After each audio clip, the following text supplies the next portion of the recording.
ভাগ্যে ভালো কিছু লেখা হয় কবে? একটা হলো মানুষের সৃষ্টিরও 50,000 বছরে আল্লাহ তাআলা ভাগ্য নির্ধারণ করেছেন। আরেকটা হলো প্রতি বছর যেই রাতে আল্লাহ কোরআন নাজিল করেছেন, আল্লাহ সূরা দুখানে বলেছেন সেই রাতে অর্থাৎ লাইলাতুল কদরে আল্লাহ তাআলা সব গুরুত্বপূর্ণ বিষয় ধার্য করেন। ভাগ্যে যেন ভালো কিছু আল্লাহ লেখেন, আপনার নসিবে যেন ভালো কিছু আসে, আপনার রিজিকে যেন আল্লাহ বরকত দান করেন, এর জন্য বেশ কিছু আমল আমরা কোরআন হাদিসের আলোকে বলতে পারি, সাজেশন দিতে পারি। তবে তার আগে আমাদেরকে জানতে হবে যে ভাগ্য সুপ্রসন্ন হওয়া বা রিজিকে বরকত হওয়া বলতে কি বোঝায়। ভাই, রিজিকে বরকত হওয়া বলতে বোঝায় আপনি যা কামাই করবেন এর ভিতরে আল্লাহ তাআলা কল্যাণ দিবেন, যা কামাই করবেন এর ভিতরে বরকত হবে। প্রাচুর্য না, অনেক টাকা না, যা হবে এটাতে কি হবে? বরকত হবে। আমরা কি বরকত চাই না সম্পদ বেশি চাই?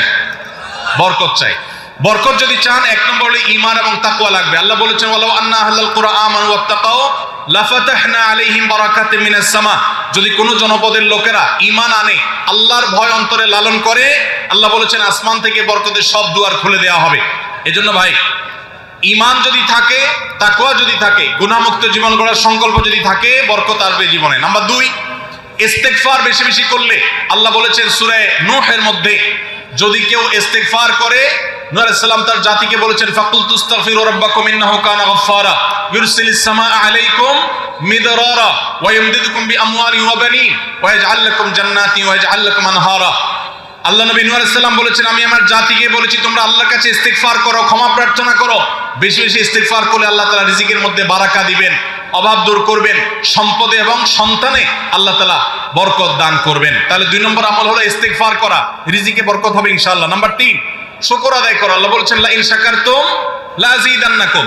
আপনি কোনো কিছু পেয়েছেন, আলহামদুলিল্লাহ বলেন, যা পাইছেন শুকর আদায় করেন, আল্লাহ নেয়ামত বাড়ায় দিবেন। নাম্বার 4, দান সাদাকা করা। আল্লাহ তাআলা বলেছেন ইয়ামহাকুল্লাহুর রিবা ওয়া ইউরবিস সাদাকাত।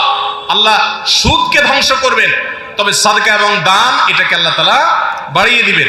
এই জন্য কেউ যদি দান করে আল্লাহ তাআলা তাকে কি দেন? বরকত দান করেন তার রিজিকে।